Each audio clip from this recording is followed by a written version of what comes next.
All right, I am back. Children's choir is over, and I thought, after being in business for myself since 2007, I have learned that sometimes you just got to get things done when you have the moment before you move on to the next fun thing, right?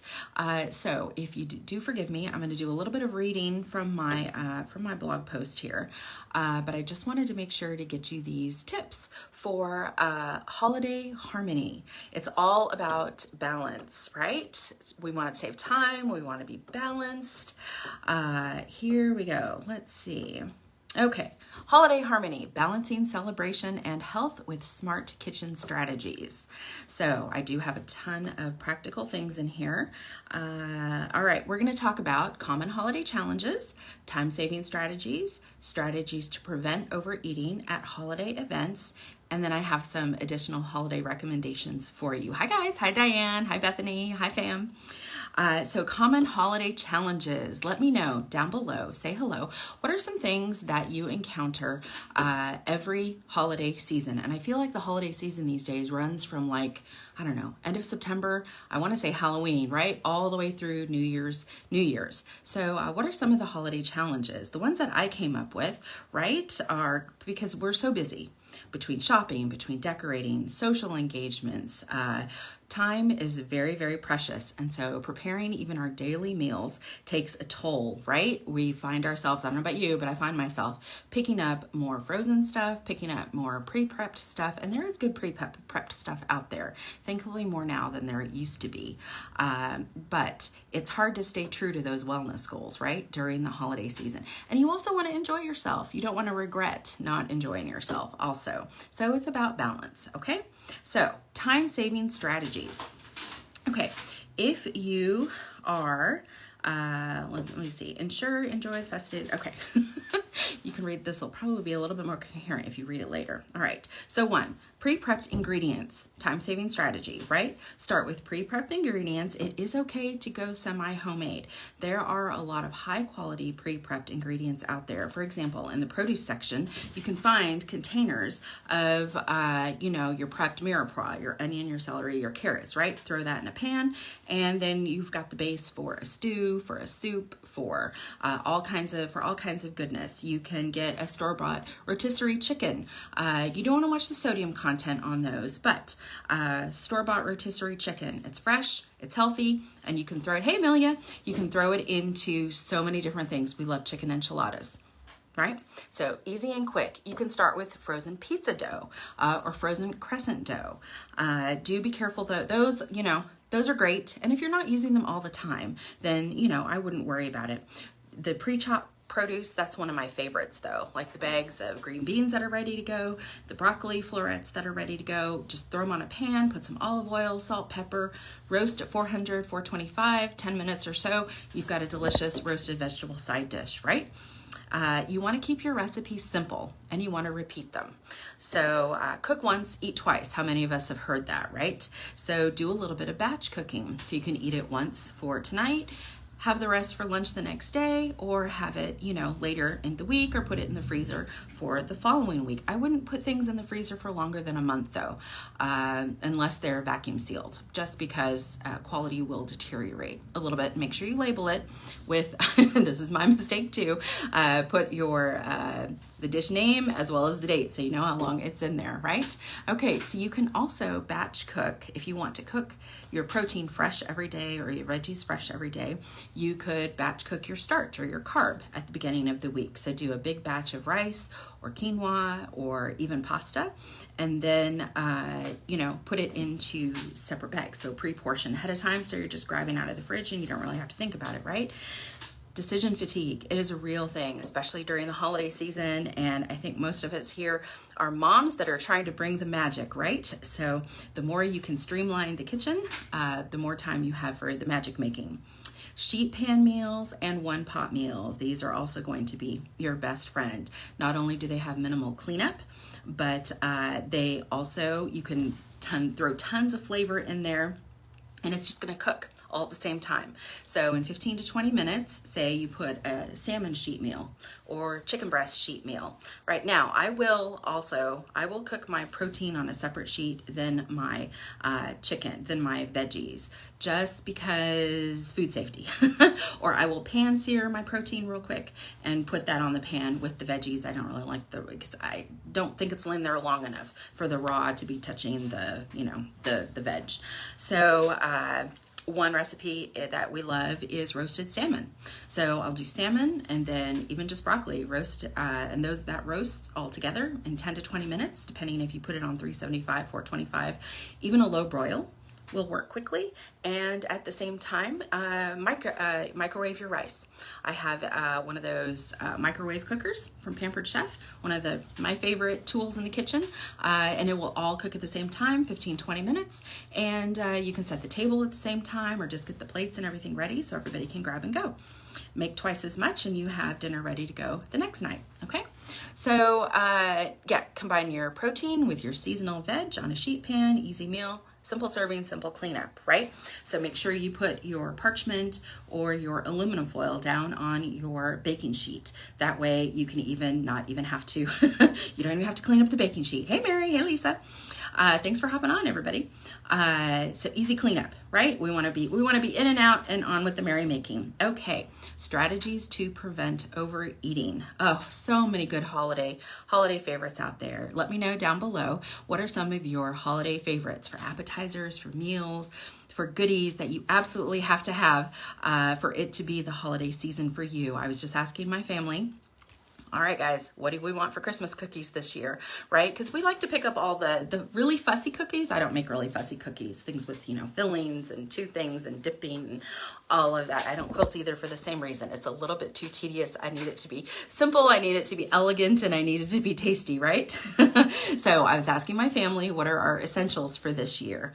And one of ours is super simple. It's just puff pastry, and you can make the puff pastry from scratch. I have the recipe up above in the guide, and let me tell you, my students in class at Gordon Cooper who did puff pastry themselves just last month were amazed at how simple doing a rough puff pastry at home actually is, and how much more flavor it has, because you're using actual butter and not hydrogenated ick that's in the frozen stuff in the freezer section. You can buy all butter pastry, but the price point is much higher, and you have to buy like a whole, big box. So if any of you are local to me and you want to share a big box of actual butter puff pastry, hit me up, because I'll probably take you up on that. Okay, so for strategies to prevent overeating on all of these goodies, right? We want to enjoy them, but we don't want to over enjoy them. Pre-party planning, you want to eat a healthy snack before attending events. And many of these, might just be reminders. I know I learned a lot of these tips when I was working my way through a weight loss program several years ago, 2-3 times over. So eat a healthy snack before attending events, right? Most likely at those events, you're probably going to be eating things that are maybe carb and fat and protein heavy. So eat an apple, or, munch on some raw veggies and maybe some hummus ahead of time. So you have that bulk and the fiber that's in your system before you go and enjoy the good stuff. All right, hydration strategies to reduce hunger. You also want to drink water, drink liquid. Anything with caffeine to excess will dehydrate you. I always forget, right? The days that I enjoy a Diet Coke and then I'm having muscle cramps in the middle of the night, I'm like, what happened? I forgot the Diet Coke is dehydrating me. Now I do drink coffee. I'm a coffee drinker, but I also make sure that my water or juice or electrolytes always balances that out or overbalances it out. What you want for good hydration is half your body weight in number of ounces. Okay, does that make sense? So half your body weight, and then just transition that into ounces. And that's how much water you want to be drinking every day. So if you get one of those big, the Stanley cups or the Stanley dupes, I think those are 40 ounces. If you drink 2.5 of those, 3 of those full a day, then you're good to go. You are properly hydrated. All right. So how many of you have said to your kids or your mom said to you, when you said you're hungry, oh, have a glass of water. You might just be thirsty. You might not be hungry. That is actually a nutrition fact. It can be the case.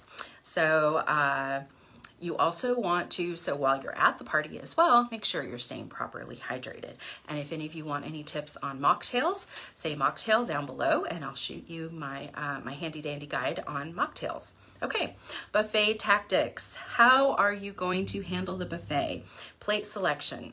We talk about eating a rainbow, right? And we talk about plate size. I've noticed if I use, the 10-inch dinner plates for my family, as opposed to even a 9 or even the 5 or 6 inch, the appetizer plate, it really does kind of change your perspective on how much or how little you are eating.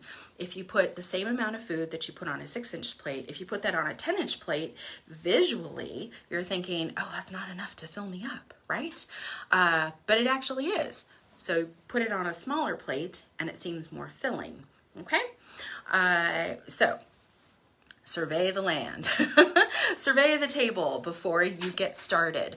Have a little chat, see what's there. What are your must-haves? One of my favorite appetizers that I don't make too much at home, simply because jumbo shrimp and phyllo dough is kind of a pricey combination, but maybe I'll make it this year for New Year's, is phyllo wrapped jumbo shrimp. So I marinate them in a mix of vodka, ginger, garlic, fresh herbs, salt, pepper, olive oil, lemon, and then wrap them in prosciutto, and then wrap that in phyllo dough, based with butter, and stick them in the oven. They are so delicious. Oh my goodness. But it's the jumbo tiger shrimp. So, 2 or 3 of those, even one, is a good 3 bites. So if that's something that I want to enjoy, then I'm going to want to, I want to plan that. I want to say, okay, if I want that, then I'm going to have, more of the fresh veggies or more of the fruit on that. And a lot of buffets these days are a little bit more gluten-free friendly. A little bit more allergen friendly. So make sure to take advantage of those offerings as well. Okay. And try to eat more calorie dense, but don't restrict yourself either, because then you're going to end up on the other end of the holidays and you're going to regret not having that little bite. Don't have 5 of them. Maybe just have 1, because it's really the flavor and the taste and the texture and the aromas. All right. We want to balance your healthy options with your holiday treats, right? Try to adopt the 1 plate rule. And so going to Chinese buffets has been one of the things that my husband and I like to do. But we used to be able to enjoy, more than 1 plate. Now it's 1 plate and I've got to, figure out, okay, I want a bite of this and a bite of that and a bite of this, all my essentials on there, right? So you can enjoy a variety of flavors without overindulging and feeling on the other end, okay? And if any of you are wondering what my secret is to making sure I get all my micronutrients, all my veg and fruit and pre and post and probiotics all in the same day, say balance down below and I will get you those details. All right, so holiday treats. How are we going to make some smart choices about our holiday treats? Okay. You want to be selective, you want to prioritize what is and what isn't important to you. Try to go for homemade. Homemade will always be healthier than the store-bought version, just because even if they're made with whole ingredients at the store, they're still adding in all of those flavor enhancers that you may be able to cut back on at home. Not all the way, because we need a little bit of salt. Salt brings out the flavor, right? There needs to be some fat in there just for mouthfeel and and to bring some roundness to a dish. But it will also come with preservatives and artificial flavors that you can leave out when you're cooking at home, right? Let's see. Now, another thing that we don't necessarily think about, especially on Christmas, Thanksgiving, I think we do, but incorporate some activity into your celebrations, okay? Or create new traditions that involve some activity. So if you're going to be sitting down for a long dinner and long, playing games and that sort of thing, then just go for maybe a 15, 20 minute, 30 minute brisk walk earlier in the day and bring some of your family members with you, huh? We also want to, so that's one way we can de-stress. Holidays can also be very stressful with lots of family and guests and one thing to the next. And we don't want to make the mistake, or try not to at least, right? Try not to give in to emotional eating. So we want to practice mindfulness. What are your usual stress reduction techniques? What are some things that you do to relax during the holidays, right? I think most of us here are, the magic making moms for the holiday, right? So drop below, what are some of your best tips for reducing your own stress during the holidays? I make sure in the morning that I enjoy my cup of coffee. Nobody talk to me till I've at least had my cup of coffee. And I like to sit at night and enjoy the Christmas tree lights, by myself for 10-15 minutes, just so I can take a deep breath, right? And remember the reason for the season, not just all the lists that I have to do. Okay, so set some good achievable goals for the season. When we set goals, we always want to make them smart, right? We want them to be specific, we want them to be measurable, achievable, and you want them to have a time frame on them as well. Okay, that can relieve some of the pressure and help us to focus on what's important. All right, and support systems, don't forget to lean on your family and friends, because chances are some of them also may be trying to not overindulge. Some of them, and let's put a positive spin on that, many of your friends and family may also be trying to enjoy a more harmonious holiday season and not give in to all of the indulgences, but still enjoy themselves. So, create some community around that. So I would say, in the end, this holiday season is so short compared to the rest of the year. And I don't know about you, but I know I look forward to it all year long. So embrace the lights, embrace the songs, embrace the indulgences and all of the moments, right? It's a very brief amount of time, an interlude, if you will, a break from the rest of the year. Make the memories. Enjoy the food, make the memories, and don't stress too much about what's to come in January. And what's to come in January? We're going to reset our kitchens. We're going to cleanse ourselves naturally, and we're going to pick up some brand new good kitchen and culinary and nutrition habits for the new year. But for the holiday season, enjoy. Just try to maintain some balance. Keep it in perspective. Be joyful, right? Cherish all the memories. Take the photos. I've been trying to remember to do that. Take the photos. Even if you're not sharing them on Facebook or social media, keep them in your camera roll, keep them in your bank. They will be appreciated much later. So I wish each of you a happy, healthy, and balanced Christmas celebration, New Year's celebration. Have a very Merry Christmas, a very Happy New Year, and I hope to see each of you in my kitchen kickstart 5-day detox coming up starting January 8th through the 12th. Grab your seat today grab your seat today, and I am gifting you a mini menu consult. So I have a culinary and dietary preference form for you to fill out quickly. Doesn't take very long. A few of you have already done it for me, and that'll give us a jump start for menu planning for you in the new year. So I look forward to spending a week with you in January. These will be 5 daily lives with a chance for some one-on-one coaching after each session.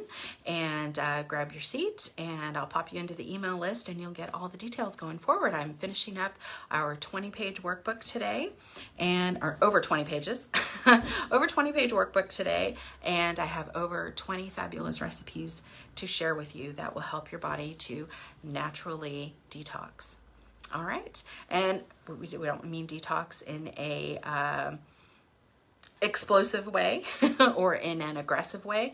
We mean it in a supportive way, because our bodies naturally detox, right?